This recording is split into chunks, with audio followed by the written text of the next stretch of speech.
नमस्कार, मैं छत्तीसगढ़ अखबार के यूट्यूब चैनल इंडिया आजकल के स्टूडियो से सुनील कुमार। आज दुनिया में सबसे ज़्यादा चर्चा जिस बात की है वो है डोनाल्ड ट्रंप और उसकी हरकतें। अमेरिका ने एक ऐसा राष्ट्रपति चुना है जिसने पूरी दुनिया को एक सुनामी में उलझा दिया है। सुनामी जानते हैं ना आप, जो सबसे बड़ा समुद्री तूफान ऐसा आया था, सैलाब ऐसा आया था जिसमें भूकंप भी था। समंदर के किनारे के शहर उसमें डूब गए थे, बस्तियां बह गई थी, हजारों लोग मारे गए थे सुनामी में। पहली बार वो शब्द इतनी प्रमुखता से खबरों में आया था। तो ट्रंप ने दुनिया को, धरती के इस गोले को एक सुनामी में उलझा दिया है। दुनिया के दर्जनों देशों को टैरिफ में उलझा दिया है। बहुत सारे गठबंधन जो पुराने थे उनको खत्म कर दिया है। बहुत सारे जो परंपरागत रूप से 50-50 साल से जो अमेरिकी मदद दुनिया के ज़रूरतमंद देशों को जा रही थी उसको खत्म कर दिया है। पर्यावरण के समझौते से बाहर कर लिया है अमेरिका को और पूरी दुनिया को फौजी धमकियां दे रहा है। बात केवल धमकियों तक नहीं रह गई है। आपको ध्यान होगा, ट्रंप ने ईरान पर परमाणु हथियार कार्यक्रम चलाने के नाम पर अपने इतिहास का सबसे बड़ा हमला उसने किया ईरान के ऊपर, इजराइल के साथ ट्रंप की जो साझेदारी है उसके चलते हुए इतना बड़ा हमला किया। और ये आदमी आया था राष्ट्रपति पद पर नोबेल शांति पुरस्कार पाने के लिए। दुनिया के जंग बंद करवाने का दावा था इसका। कभी भारत पाकिस्तान का जंग बंद करवाने का दावा करता है, कभी रूस यूक्रेन का जंग बंद करवाने का दावा करता है, कभी कंबोडिया और थाईलैंड का जंग बंद करवाने का दावा करता है। कहता है 8 जंग रुकवा चुका है अभी तक वो, 8 जंग। हालांकि भारत और पाकिस्तान दोनों इस बात का अलग अलग कई तरह से खंडन कर चुके हैं कि उनके बीच की लड़ाई रुकने का ट्रंप से कोई लेना देना नहीं है। लेकिन ये आदमी इतना झूठा और इतना बेशर्म है कि रात दिन उस झूठ को दोहराए रहता है। आज भी कुछ उसने कहा है भारत के प्रधानमंत्री नरेंद्र मोदी के बारे में। अब उसके झूठ की क्या चर्चा करना, लेकिन एक झूठा बददिमाग तानाशाह सनकी जब अमेरिका जैसी फौजी ताकत का मुखिया बन जाता है, कारोबारी ताकत का मुखिया बन जाता है, तो वो दुनिया पे जैसी चाहे वैसी तबाही ला सकता है। ईरान पे हमले से इसका दिल नहीं भरा था। इसने सीरिया पे भी कुछ जगहों पे हवाई हमले किए, ये कहकर किए कि वहाँ 2 अमेरिकी सैनिकों को इस्लामी आतंकियों ने मार डाला है। तो इसलिए सीरिया के कुछ हिस्सों में जहां उन आतंकियों के रहने का इसका दावा है ट्रंप का, वहां पे हवाई हमले किए। नाइजीरिया पे इसने हवाई हमले किए कि वहां इस्लामी आतंकी वहां के ईसाइयों को मार रहे हैं। अब अगर किसी देश में सांप्रदायिक हमले हो रहे हैं, वहां के इस्लामी आतंकी वहां के उसी देश के, अमेरिका के नहीं है, उसी देश के ईसाइयों को मार रहे हैं, तो भी ये चले जा रहा है वहां पर। वहां हवाई हमले कर चुका अभी कुछ दिन पहले नाइजीरिया में। ये अफ्रीका पे तरह तरह के प्रतिबंध लगा रहा है। और अफ्रीका में अंतर्राष्ट्रीय सम्मेलन हुआ दक्षिण अफ्रीका में, वहां अमेरिका से कोई शामिल नहीं हुआ। इसलिए शामिल नहीं हुआ कि अफ्रीका की सरकार के ऊपर इसका ट्रंप का आरोप है कि वहां पे गोरे किसानों पर हिंसा हो रही है।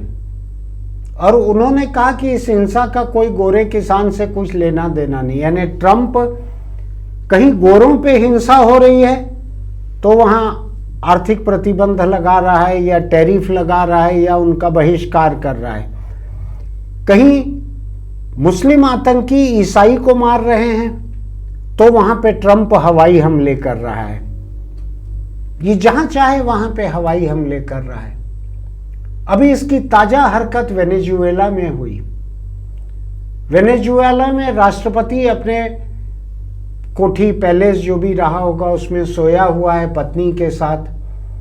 वहाँ पे अमेरिकी कमांडो दस्ते जो भी उनका नाम होगा, वहाँ का डेल्टा टीम या जो भी है, वो जाके हेलीकॉप्टरों से उतरे, वहाँ पे सैनिकों को मारा, अंगरक्षकों को मारा, भीतर जाके राष्ट्रपति उनकी पत्नी को उठा लिया, उसको लेके आ गए, उनको लाके किसी अमेरिकी जहाज, आसपास जहाज पहले से तैनात करके रखा था, हवाई हमले करके ये वेनेजुएला से निकलने वाली बोट को समंदर में डुबा रहा था पिछले कुछ महीनों से।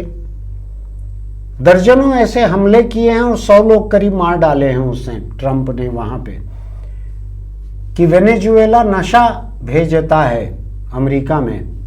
लोगों का कहना है, खुद अमेरिका के लोगों का कहना है कि ऐसे कोई सबूत ट्रंप पेश नहीं कर सका है, और अगर कोई देश अमेरिका में नशा भेजता है तो उस पर फौजी हमला करने का अमेरिका का कोई अधिकार नहीं है।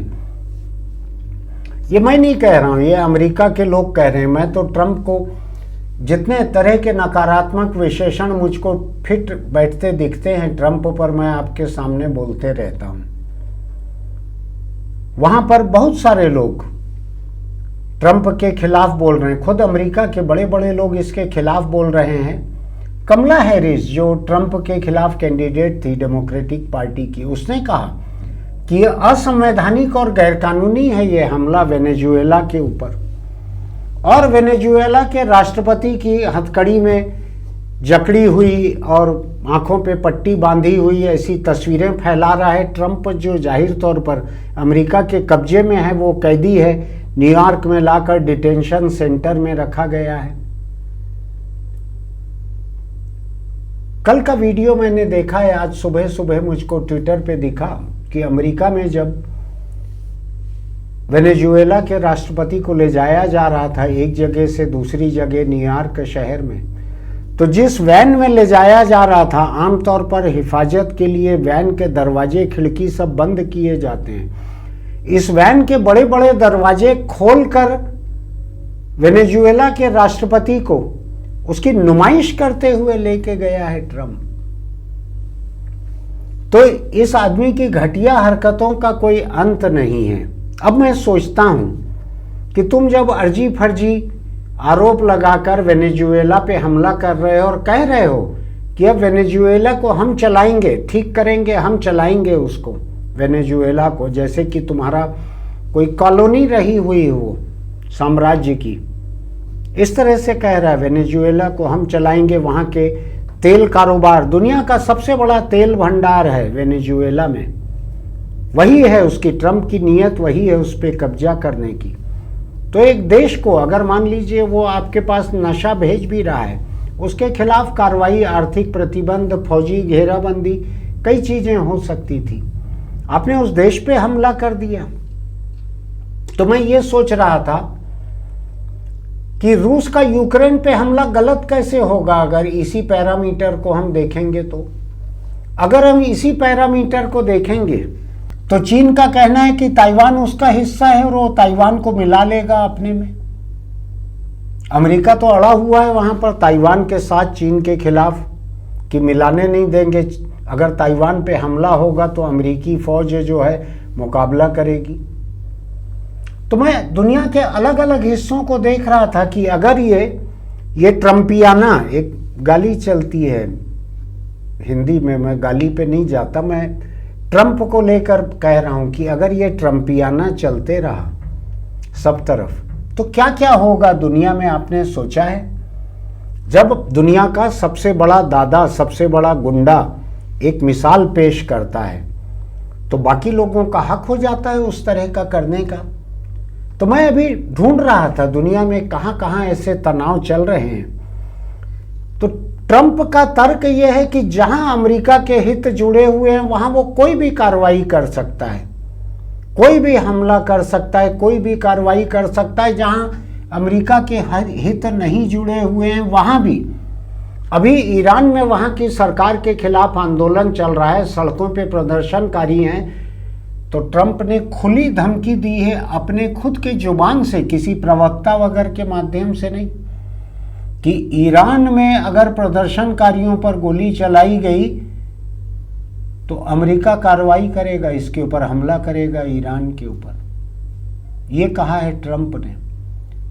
कोई अंत है दुनिया में गुंडागर्दी का? कोई अंत है? दुनिया का सबसे बड़ा देश, सबसे बड़ी फौजी ताकत, सबसे बड़ा कारोबार अगर इस अंदाज में करते रहे हरकतें, तो कोई अंत है इसका? आप अमेरिकी हित जुड़े हुए हैं, ये नाम लेके कुछ भी करो। कहीं पे अफ्रीका के ही हैं वो, दक्षिण अफ्रीका के ही हैं गोरे किसान, अमेरिका के नहीं हैं। उनके ऊपर हिंसा हो रही है कहकर उनको सबको नागरिकता दे रहा है, रहने की इजाज़त दे रहा है ट्रंप, वीज़ा दे रहा है उन सब लोगों को। अफ्रीका के खिलाफ कार्रवाई कर रहा है, तरह तरह की डिप्लोमेटिक कार्रवाई। तो मैं सोच रहा था कि अगर यही ट्रंपियापा जो है, अगर यही जारी रहता है दुनिया में, तो क्या क्या होगा। मैं सर्च करने की कोशिश कर रहा था। तो इजराइल को ये छूट रहेगी कि पूरे के पूरे फिलिस्तीन पे कब्जा कर ले, क्योंकि उसका तो हमेशा से ये तर्क है कि फिलिस्तीन उसके अस्तित्व के ऊपर खतरा है, और फिलिस्तीन की जो ज़मीन है वो ऐतिहासिक रूप से प्रागैतिहासिक या धार्मिक रूप से इजराइल की, ऐसा उसका दावा है। तो ट्रंप जो एक नई अंतर्राष्ट्रीय नीति पेश कर रहा है, इससे क्या होगा? इससे इजराइल को हक मिल जाएगा कि पूरे के पूरे फिलिस्तीन पे वो कब्जा कर ले, और अगल बगल के जो देश हैं जहां से इजराइल की मनमानी के खिलाफ थोड़ी बहुत भी आवाज उठती है, उन पे भी कब्जा कर ले वो। तो ये एक हुआ। दूसरा, रूस को आप यूक्रेन से कैसे रोकोगे? रूस कहता है कि उसके अस्तित्व को यूक्रेन से खतरा है, क्योंकि वो यूरोपियन यूनियन का, नाटो का मेंबर बनना चाहता है, और नाटो का मेंबर बन जाएगा तो रूस की सरहद तक नाटो की फौजें पहुंच जाएगी। अपने खुद के अस्तित्व के लिए वो खतरा मानता है यूक्रेन को। तो ट्रंपियापा जो है, इसके चलते हुए रूस को कोई ज़रूरत नहीं है युद्ध विराम करने की, वो पूरा कब्जा करके रख सकता है, आगे बढ़ सकता है। और इसके अलावा, यूक्रेन के अलावा, उसको फिनलैंड में भी खतरा हो सकता है, नॉर्वे में भी खतरा हो सकता है, उन जगहों पे भी वो कब्जा कर सकता है। अगर यही अमेरिकी विदेश नीति, रणनीति ट्रंप की जो है, यही ट्रंपियापा बाकी लोग भी अमल में लाने लगे, तो ये हो सकता है। यही ट्रंपियापा अगर हिंदुस्तान इस्तेमाल करे तो उसके खिलाफ माहौल श्रीलंका में है, वहां तमिलों के ऊपर ज्यादती होती है, जो कि जैसा कि ट्रंप कहीं के ईसाई कहीं के गोरे देख के कार्रवाई कर रहा है, तो हिंदुस्तान श्रीलंका में तमिलों को देखते हुए, सरकार के जुल्म तमिलों पे देखते हुए श्रीलंका पे हमला कर सकता है। वहां के राष्ट्रपति को उठा के दिल्ली ले आए। हिंदुस्तान बांग्लादेश पे हमला कर सकता है कि वहां कुछ हिंदुओं को जिंदा जला दिया गया है, मार डाला गया है, मंदिरों पे हमला हो रहा है। इतना तो किया नहीं है वेनेजुएला ने, इतना नाइजीरिया में कुछ नहीं हुआ है, इतना दक्षिण अफ्रीका में कुछ नहीं हुआ है। इधर तो सरकार विरोधी प्रदर्शनों पे ईरान में ये अगर कार्रवाई करेगी सरकार, तो उस पर फौजी हमले की धमकी दे रहा है। ट्रंपियापा इस हद तक बढ़ गया है। तो भारत जो है ये, इसके अलावा म्यांमार से भी सुना है मैंने कि नशे की और हथियारों की स्मगलिंग होती है इंडिया में। अभी मैंने सुना है कि गुजरात से केमिकल बनकर कारखानों से जाते हैं और म्यांमार से नशीली दवाएं बनकर चारों तरफ आती हैं। तो इतने ही मुद्दे को लेके तो वेनेजुएला पे हमला किया है ट्रंप ने। तो क्या भारत म्यांमार पे भी हमला कर ले? और पाकिस्तान के बारे में तो हिंदुस्तान का हमेशा से कहना है कि वहाँ से आतंकी इधर आते हैं, वहाँ से हथियार इधर आते हैं, अब तो ड्रोन से भी आने लगे हैं। तो क्या भारत पूरे पाकिस्तान पे कब्जा कर ले? पाकिस्तान के प्रधानमंत्री या फौज के चीफ को उठा के इधर ले आए? मैं ये नहीं कहता कि भारत की इतनी ताकत है या नहीं है, मैं उस पर नहीं जा रहा हूँ, लेकिन इस पे जा रहा हूँ मैं कि ट्रंपियापा अगर पूरे दुनिया को घेर ले, अगर उस पर लोग चलने लगे, तो क्या क्या हो सकता है। मैंने थोड़ा ढूंढने की कोशिश की कि किस किस देश में क्या क्या हो सकता है। बतलाता हूं आपको अभी मैं। अमेरिका ने जो तर्क रखे हैं दुनिया के सामने वो है राष्ट्रीय सुरक्षा का दावा कि वहां से हमको खतरा है, आतंकवाद और अस्थिरता की वो देश अपने लोगों को नहीं संभाल पा रहे, जैसे ईरान को कह रहा है वो सत्ता बदलना चाहता था। ट्रंप ने, आपको याद है कि नहीं, अभी कुछ महीने पहले कहा था कि उसने CIA को ये छूट दी है कि वो चाहे तो वहां के राष्ट्रपति को मार डाले, वेनेजुएला के। मानवीय चिंता की हम बेकसूर लोगों को बचा रहे हैं, जो वो नाइजीरिया में दिखा रहा है, साउथ अफ्रीका में दिखा रहा है। तेल गैस रणनीतिक लोकेशन, अभी ग्रीनलैंड पे कब्जा करने की बात कर रहा है ट्रंप। ग्रीनलैंड के अलावा लैटिन अमेरिकी देश जो हैं, वो कोलंबिया है, दूसरे देश हैं, उन पे कब्जे की बात कर रहा है। कह रहा है कि उनके राष्ट्रपति को अपने पिछवाड़े की फिक्र करना चाहिए। वो गंदी जुबान कह रहा है, मैं ट्रंप जितनी गंदी जुबान नहीं बोल सकता।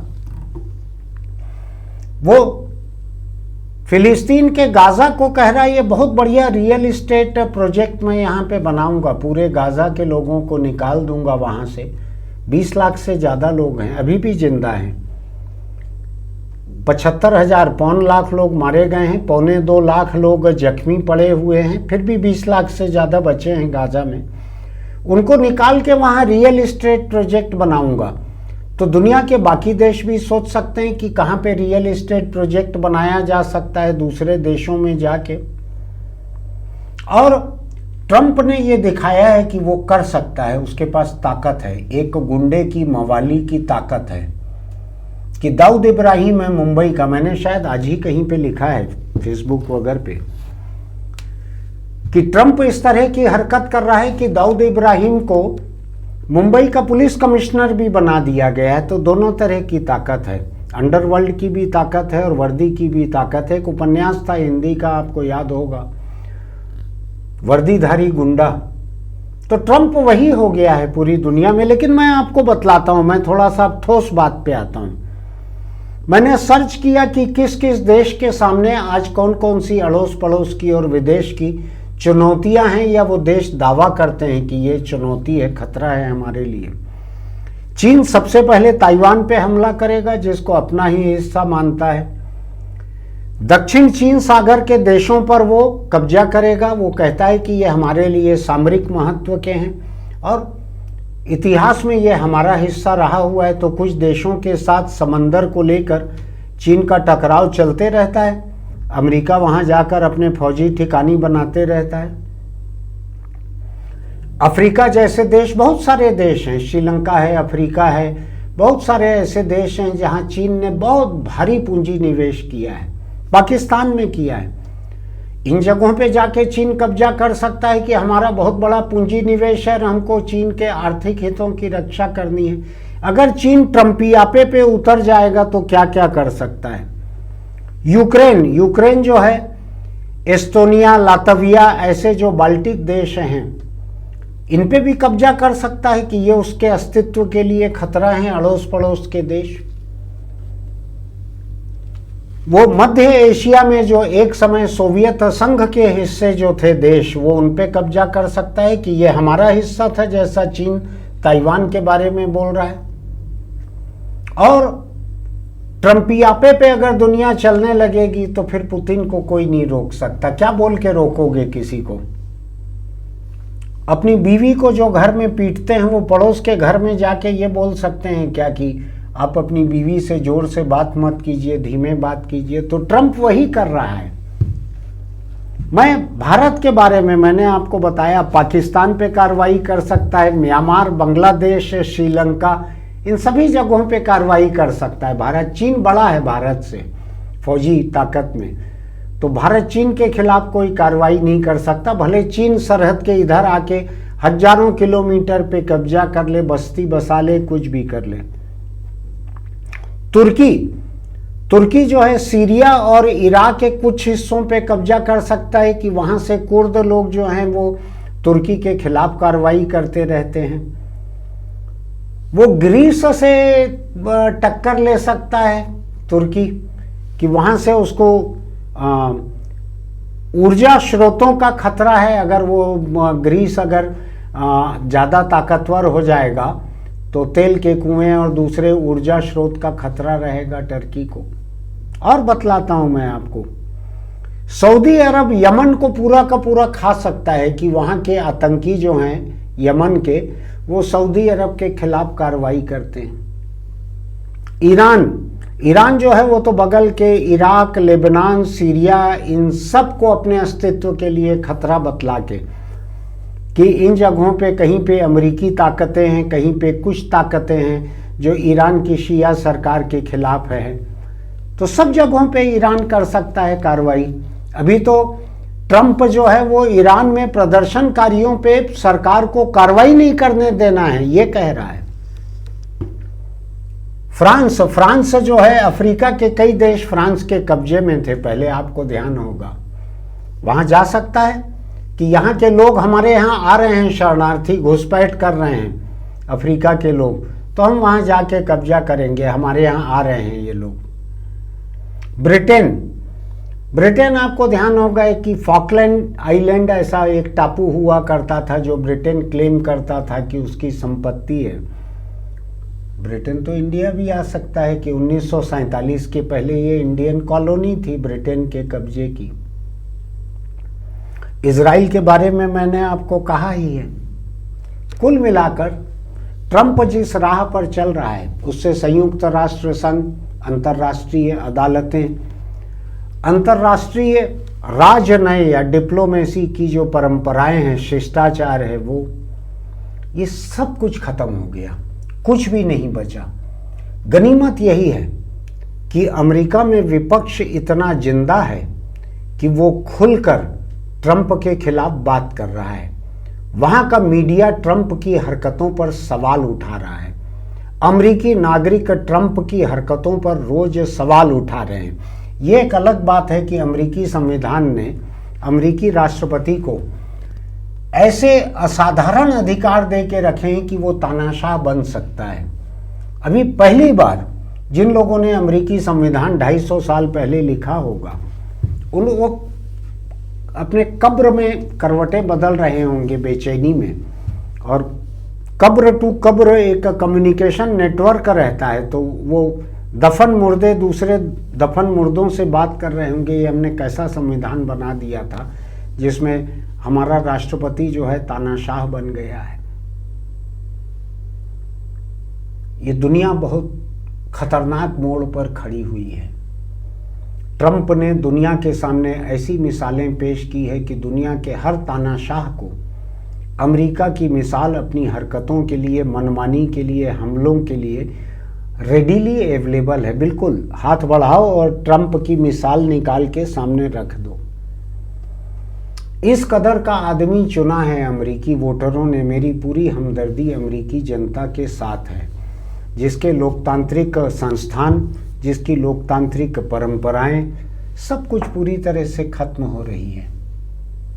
अभी आप देखिए, जिन लोगों को ये लगता है कि वो ट्रंप के राज में सुरक्षित हैं, जिनको ये लगता है कि ट्रंप, हम वेनेजुएला जितने छोटे नहीं हैं कि ट्रंप हमारे यहाँ फौजी कार्रवाई कर सके।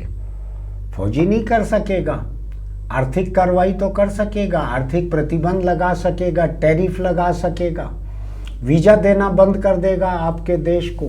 किया है उसने, हिंदुस्तान के खिलाफ ऐसी कई कार्रवाई की है उसने। मैं बतलाऊं आपको, ये हवन पूजा वगैरह का कोई असर हुआ रहता तो ट्रंप की फोटो ले लेके, उसकी बीवी की फोटो ले लेके हिंदुस्तान में कितने ही हवन हुए थे। करीब 5 साल पहले उसकी जीत के लिए हवन हुए थे, फिर उसके बाद नहीं जीत पाया हवन की महिमा से, फिर अभी इस बार भी उसके लिए हवन हुए, दोबारा जब वो लड़ रहा था तो जीत गया। इस बार हवन का इस बार असर हुआ, पिछली बार नहीं हुआ था। फिर उसके ऊपर किसी ने गोली चला दी, कान से खून बह रहा था। हिंदुस्तान में बहुत सारा खून बहता है और सुप्रीम कोर्ट बार बार याद दिलाता है जनता को, PIL लेके जाने वालों को, कि हिंदुस्तान में जनता बहुत दिक्कत में है। आप क्यों फिलिस्तीन, गाजा वगैरह की बात को लेके इधर आते हो PIL लेके? सुप्रीम कोर्ट याद दिलाता है जनता को। अब मैं नहीं जानता हिंदुस्तान में इतना खून बह रहा है, सुप्रीम कोर्ट ने क्यों नहीं कहा दिल्ली में हवन करने वालों को कि राष्ट्रपति के कान से 4 बूंद खून क्या बह निकला अमेरिका में कि तुम यहां पर हवन करने में लग गए हो? अरे हिंदुस्तान में जो लोग मॉब लिंचिंग में भीड़ हत्या जिनकी हो रही है, इनके लिए हवन कर लेते एक हाथ बार।